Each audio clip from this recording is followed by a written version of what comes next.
Welcome to this live session from the International Conference of the Red Cross and Red Crescent. My name is Michelle Chu, the newly elected chair of the IFRC Youth Commission originating from Malaysia, and I'm your host for this session. Today, we'll delve into the key takeaways from the conference, address the urgent need for greater protection and recognition of local humanitarian workers who have lost their lives, and remind all parties of the importance of adhering to international humanitarian law in armed conflicts. I'm honored to introduce our guest for today, Jagan Chapagain, the Secretary General of the International Federation of Red Cross and Red Crescent Societies, IFRC, and Pierre Krenbull, Director General of the International Committee of the Red Cross, ICRC. The International Conference of the Red Cross and Red Crescent is one of the most significant global forums on humanitarian issues. The conference serves as a unique platform to discuss critical humanitarian challenges, set priorities, and adopt resolutions to shape the movement's unified approach to emerging issues such as disaster response, health emergencies, upholding international humanitarian law, and reinforcing the protection of vulnerable populations. I'd like to now turn over to our speakers. Can you each share what are some key takeaways from the international conference for you? Well, first, thanks for the introduction. It's fantastic to be here with Jagan. I think we're very proud of the unity that we have projected, because we live in a very polarized world where the divisions, political and others, are all around us. We see their consequences, we feel these divisions in the international debates, and the fact that the International Federation had a successful General Assembly, that together we went to an important moment of the Council of Delegates where all of us met together and then took our messages collectively to the International Conference, is, I think, a strong measure. Unity in the Red Cross and Red Crescent movement is an absolute necessity in times of global divisions. And on these big topics that we carry together, I think we have made important achievements. For the ICRC, this is particularly important in relation to all the work on international humanitarian law and the tensions that exist around conflict environments. And if, at the end of this day, we obtain a certain amount of support for many of the resolutions that were put forward, we will have been able to say that we managed to create a bridging element in times of great divisions, thanks to the unity that we projected. I think that's already a very big start. I think I want to build on what Pierre just said. I believe this international conference has been a platform where the states and the Red Cross, Red Crescent family can come together. The polarization Pierre talked about, I think it's so massive at the moment that for the existing systems to come together to find solutions, more durable solutions, has been very, very difficult. And I do believe that this has become a platform where people have come together constructively with the view to move the needle forward. We cannot continue the type of division and polarization that exists if we are to address the human suffering that we are seeing in the world. So I see that positive energy, but also that openness of discussion. And building on some of the good work we started with the General Assembly and the Council of Delegates, we hope that some of these resolutions and the key message inside that resolution, of course, Pierre talked about IHL, but also protection of humanitarian workers, the access, the protection of civilians, and to ensure that the humanitarians can do their humanitarian work in a relatively safe environment. And I'm still very hopeful that at the end of the conference today, we will have made a significant progress to take advantage of this inflection point we are reaching in the world. Yep, strong call from both Pierre and Jagan, and the reminder of unity for a unified purpose, in our case, for humanitarian goals. Let's turn to some statistics now. This year may become the deadliest yet for humanitarian workers, with 95% of those who lost their lives overwhelmingly local staff and volunteers. Despite bearing the highest risk, their sacrifices receive far less media attention than those of international workers. Jagan, how can the IFRC and the broader global community better recognize and protect the invaluable contributions of local humanitarian workers? Yes, unfortunately, the 2024 is going to be the worst year to be humanitarian. People who work day and night to save somebody else's lives are paying the price of their own lives. Even when they are fully following our fundamental principles, and even when they are under the protection of our emblems, they are still losing their lives. This can no longer be accepted. And the life of every humanitarian should be sacred. We should not be distinguishing between who is local and who is international. Everybody who comes forward puts that Red Cross or Red Crescent logo on their vest and come forward to somebody else's life must be respected equally. And the statistics you shout, unfortunately, doesn't demonstrate that. Now, this is an issue which requires a global commitment. It's much beyond what Red Cross or Red Crescent movement can do alone, because most of the things happen are perpetrated by other actors.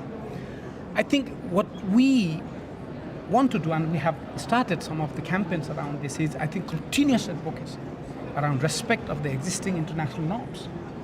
And when those norms are not respected, we rely on the friends of those people who haven't respected those norms to call out and exert influence and pressure to ensure that those are followed. So the continuous advocacy is critically important.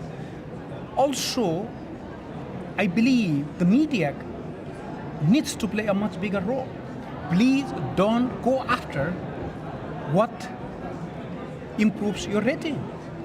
Please also do things which is right. And it may not be improving your rating, but it's a right thing to do. And it's a right thing to highlight that the 95% of the humanitarian workers who lost their lives were local, and they received 500 to 1 ratio of attention. That should not be acceptable. So this is also a call to media and the people who have that global influence to have the courage to do the right thing.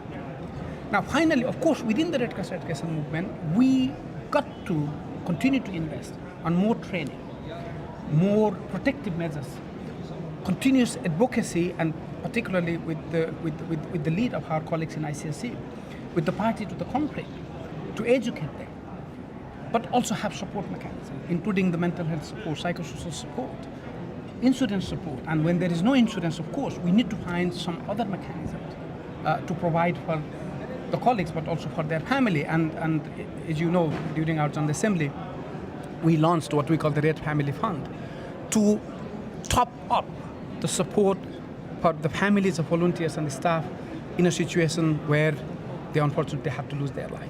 So these are some of the things we need to do in parallel. But the main thing is the states to step up in their responsibility, and the media to have the courage to do the right thing, even if it doesn't improve their rating. Yeah, thanks, Jagan, for that very solid call for all stakeholders to work together to respect international norms, do the right thing to protect humanitarian workers, because humanitarian workers are never a target.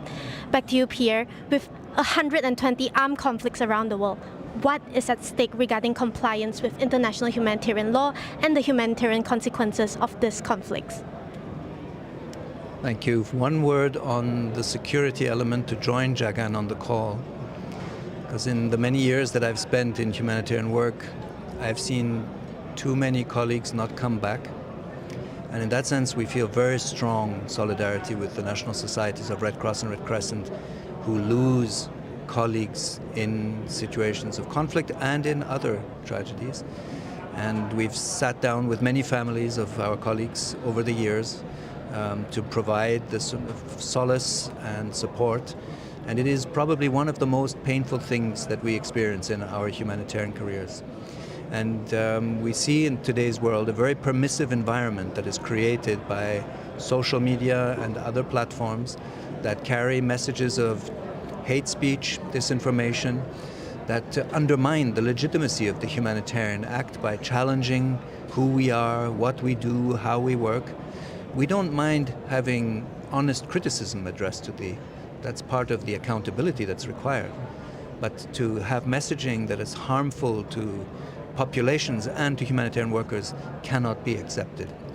And to link up to your question, the conflicts are proliferating around us. my feeling is there's no handbrake anymore.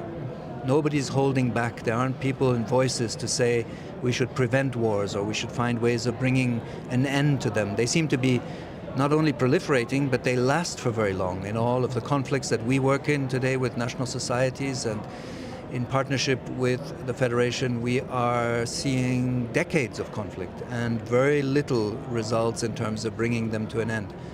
And this has cumulative effects on the populations, and it means that when we see that the widespread violations of international humanitarian law in conflicts like what we're seeing in Gaza, devastating human consequences in Ukraine, in Sudan, in Myanmar and elsewhere, we are extremely concerned about that. But I want to also emphasize, because very often, and I can understand the public debates, people saying, why should I be interested in your international humanitarian law since what I'm seeing on social media and in television is that they're not being respected.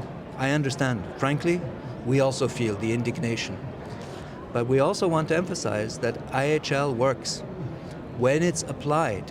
ICRC teams, National Red Cross and Red Crescent Society teams, have access into areas of conflict. We wouldn't have that if it weren't for the foundations of international humanitarian law and humanitarian principles.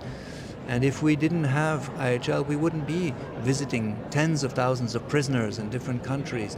We wouldn't be accessing and being able to provide protective measures and assistance to populations at risk in conflict. So I also want to emphasize that when IHL is applied in good faith, it does save lives. It makes a difference. Yes, the emphasis is on the violations, and understandably. And here's the link to this conference. At a time of division, we have around us states from across the planet that are listening to the messages of the Red Cross and Red Crescent family about these issues. And in the rooms around us, negotiations are taking place on very important resolutions. So just for people who might think, with all that's happening in the world, we're here in conference settings talking. No, this is very important because it's a way to re-galvanize attention around IHL and fundamental respects for human dignity. And I think this is a very important moment to achieve exactly that. Thank you, and thank you for really telling us that, what we're doing is important, and sometimes it's important to put everyone in the same room, remind everyone about our common principles, and also the fact that IHL works. At the end of the day, technology is a double-edged sword. If we use it correctly, we can better amplify humanitarian messages and better support the humanitarian actors as well. Thank you to our speakers for shedding light on these very critical issues, and thank you to everyone who joined us today. Thank you so much.